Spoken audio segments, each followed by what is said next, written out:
Antarian warriors of light are like cosmic samurai, enigmatic, extremely calm and self-disciplined, with emotional control, non-aggressive or hostile.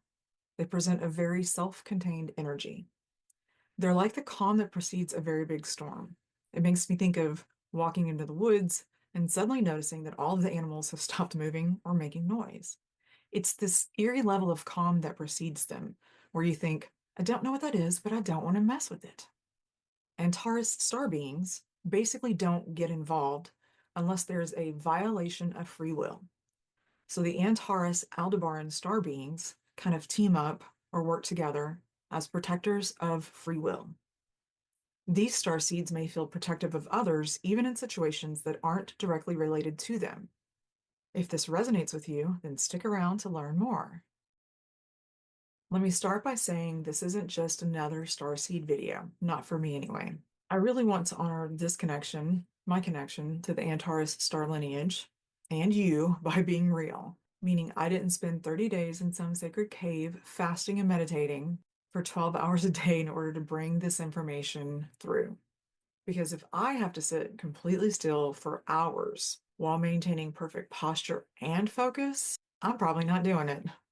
I can either sit still or maintain total focus for about half an hour, but not both at the same time, at least not in this incarnation.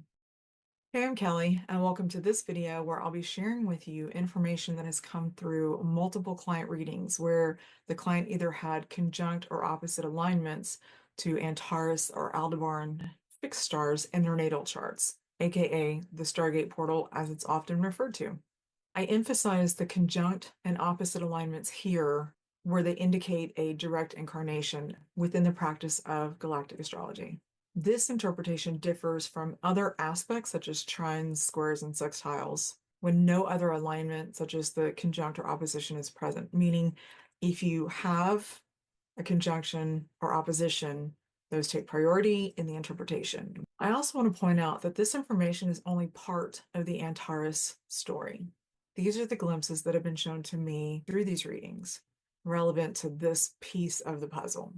Many other people, including yourself, will have different pieces of this story if you resonate with lifetimes in the Antares star system. It's kind of like if you travel to a different country right now, you would only experience that culture and landscape in the context of today. You would only see part of the culture, the people, the current social structure, family lifestyle, political and environmental achievements and challenges. You get the idea.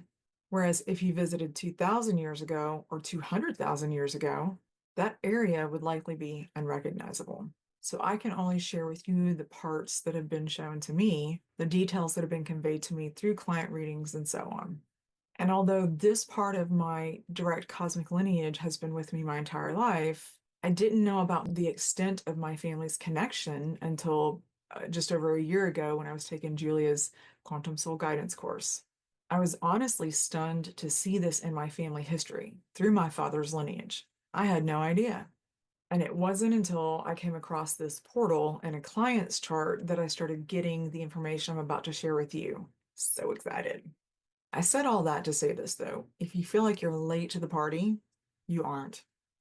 And if you feel like you're missing something because you don't see or feel or hear the presence of your star families, you aren't. They're around you. Galactic astrology is starting to open me up to new skills and awarenesses that I haven't really accessed before. Weehaw. So wherever you are in your journey right now, you are right on time. Please don't feel left out. Okay, you ready for the good stuff? Let's go. The Antarian incarnational cycle relevant to tactical training is a completely different experience than any military unit here on Earth.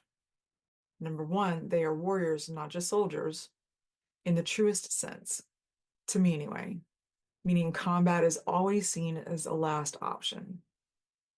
And number two, they train for several consecutive incarnations before ever learning or practicing the tactical stuff. The second point is the main focus of what will be covered in this video.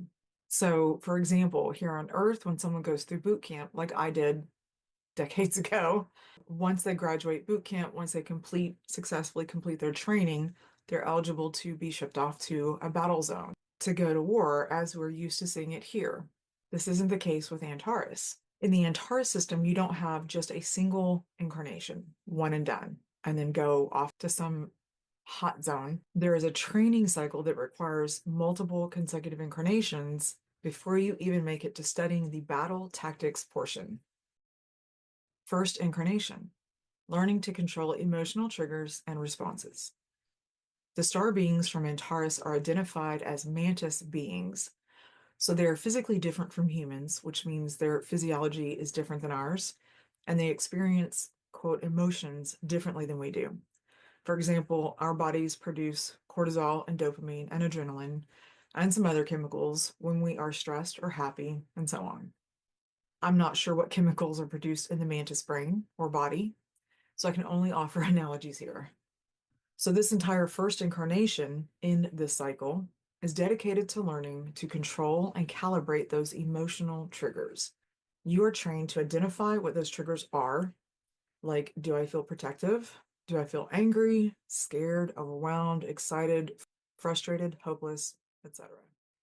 This also includes mental triggers or distractions. So, learning to focus or stay focused and or redirect attention is critical. Second consecutive incarnation, learning to control physiological responses. This next consecutive incarnation, and they do have to be consecutive, which I'll explain more in a minute, is dedicated to learning to control the physiological responses to those emotional triggers.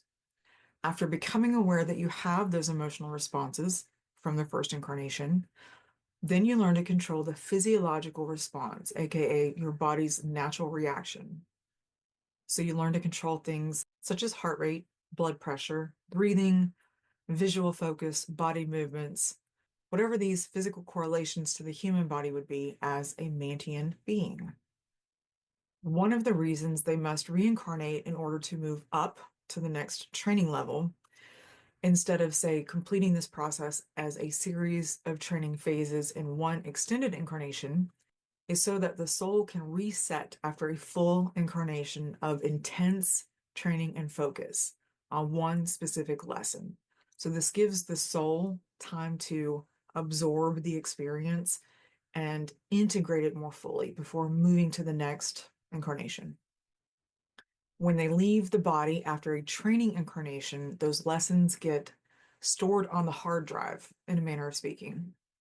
These lessons must be integrated at the soul level for them to continue to the next training phase.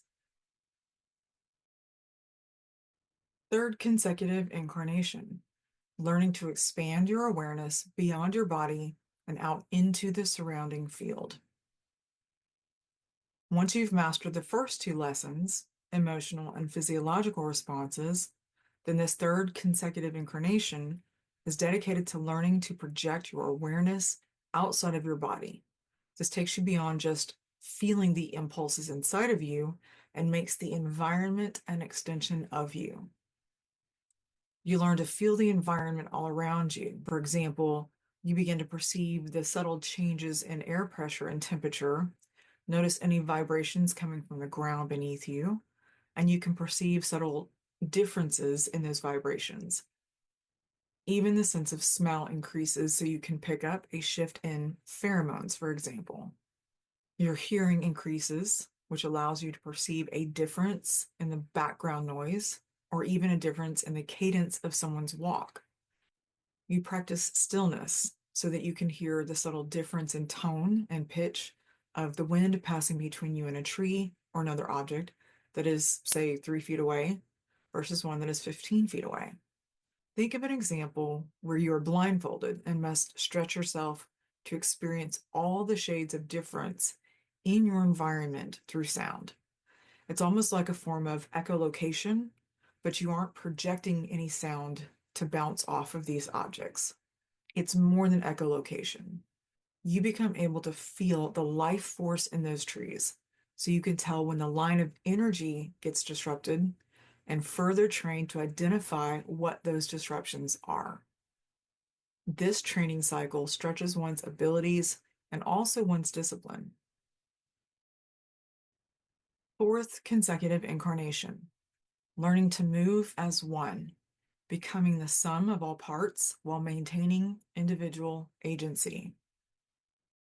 Once you reach a level of mastery over your ability to perceive the environment as an extension of yourself, then the next lesson is dedicated to training with your team and learning to perceive them at any given moment, also as an extension of you within that shared environment. You calibrate to their different energies and movements, and they calibrate to yours. This is kind of a group calibration training phase. It's a sequential expansion of awareness. As you each become entrained, it doesn't become a hive mind. That's a very important distinction here, but it is a shared vibration. This allows you to be more effective because you are now also connected to their connections and what's going on. It feels like some level of trained synchronicity or choreography, but it isn't. It's like part telepathy and part group muscle memory, if that makes sense. It makes me think of those movie scenarios where a battle scene is choreographed to perfection and everyone is moving in sync because it's all planned ahead of time and practiced. But this is not pre-planned, nor is it choreographed. It's a natural phenomenon and result of this type of entrained training, where you move as a single unit but not a hive mind. This is also why these incarnations must be consecutive. They keep emphasizing this for me.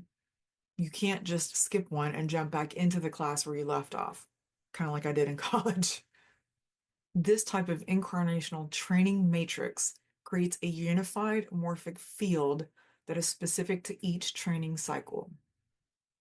Just like anywhere else, sometimes things happen between incarnations and a soul chooses to go somewhere else for a while, take a break, go support family, whatever the case may be. So they pop out of that incarnational training cycle. When this happens, the training morphic field can adjust to the loss, can't necessarily readjust for an addition.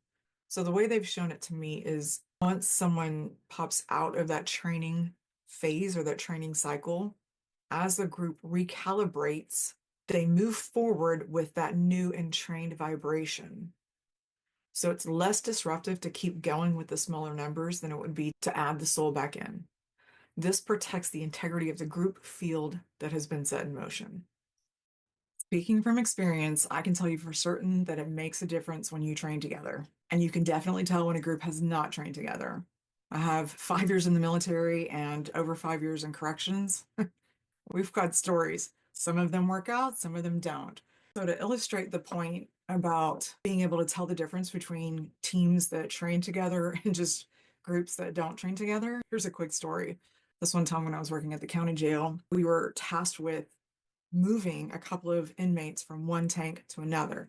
It's these young kids, and they were in there just bumping their gums and causing trouble and annoying the other people, right? Annoying the other inmates.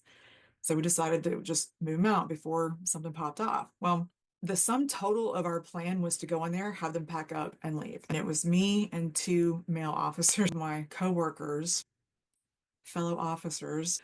We go in, we tell them to pack up. So as they're packing up, they start running their mouths, and I'm in the background trying to keep the other inmates just calm and just, chatting. They're all staying calm, staying chill. And one of the kids said something that was intended to, get things going, and it worked. The inmates start coming out of their shirt and people stand up and we're like, oh no, oh no. And so my two coworkers try to take these young kids and I'm trying to keep everyone else calm. So I start moving back and forth between where the two kids run in their mouth. My guy's in the back. And I was like, y'all just keep it cool, just keep it cool, just let them run their mouth. So the fellow officers I was working with were doing the best that they could in that moment to get control of the two kids. It just didn't go well. The guys kept running their mouths. There was just movement and madness and chaos. And at some point, one of the kids tells the guy, this inmate that was cooperating with me and keeping it chill, this kid said something to him about, don't let that little girl stand in your way. And I was like, little girl? I came this close to moving out of the way and be like, he's all yours. But I couldn't do that. It still took us another 5 minutes to get the whole situation under control. And by we, I mean the two guys I worked with. They were trying to control one guy and another guy got loose, and then they tried to get this guy and this guy got loose. And so It was an unregistered hot mess. And at some point, I moved to get in front of these two guys that had got it's just people everywhere. You could tell the lack of coordination, you could tell the lack of training. But what was interesting, though, what I realized in reviewing that situation is I had actually trained more with my inmates than I did with my coworkers.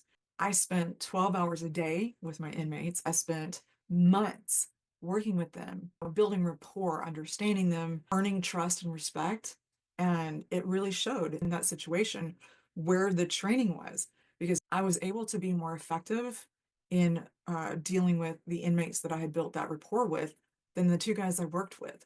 I don't know if that's a great example or not. The whole point was it was a hot mess. It's just an unregistered hot mess.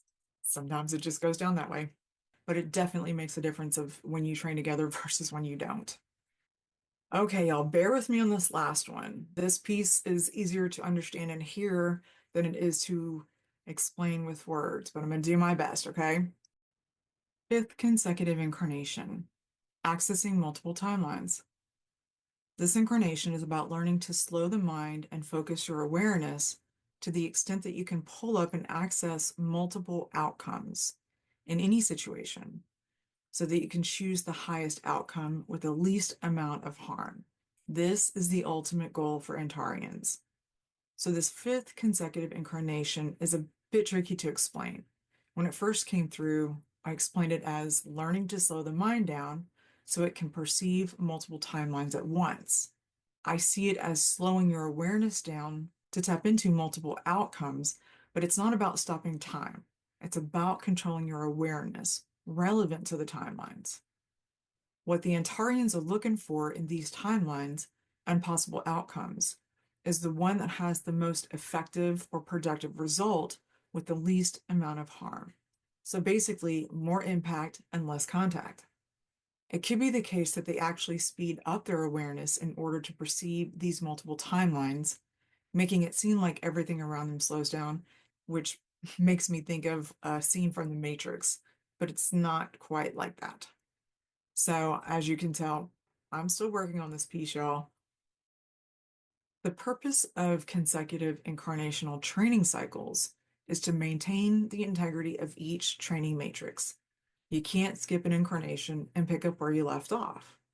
Each unit must adjust to any removal of a teammate and continue their training accordingly.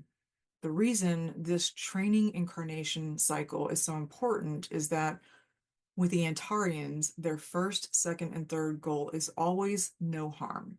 Remember, they are the protectors of free will. These beings are not aggressive, hostile, or antagonistic, so they train at this highest level of discipline in order to avoid violence or prevent causing harm to another being. It really is their goal. That said, they also train for those times when they may be met with full resistance or opposition. And if a negotiation can't be made, where Antares is only left with the option to fight, then it's your ass. I may do a follow-up video on this aspect of the Antares Aldebaran star beings at some point, whenever they are called to go do what you would consider like a mission, right? For now, let's just stay with the training cycle. Okay, your turn. Do any of these incarnational phases sound familiar? Do they feel familiar? Did any of this resonate with you? Let me know. I really want to hear this. Or did you have any other experience in the Antares system? I know it's more than just the military training cycles. That's just what has shown up for me. But I'm curious to know the other aspects of Antares that people experience in their own regressions or their own soul memories. I really would love to hear your experiences below. And if you've made it this far, do me a favor and hit that like button on your way out. Thanks. Enjoy the journey, and I'll see you in the next one. And although this part of my, until last year until that area would fairly, that area would fairly, you would only see many, if you try, because if I have to sit, because if I have to sit, hey, I'm Kelly. Hey, I'm Kelly, and welcome to this video. Hey, I'm Kelly.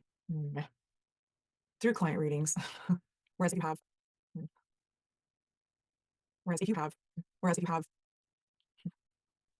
Fair enough? Fair enough? Okay, you ready for the good stuff? Let's go.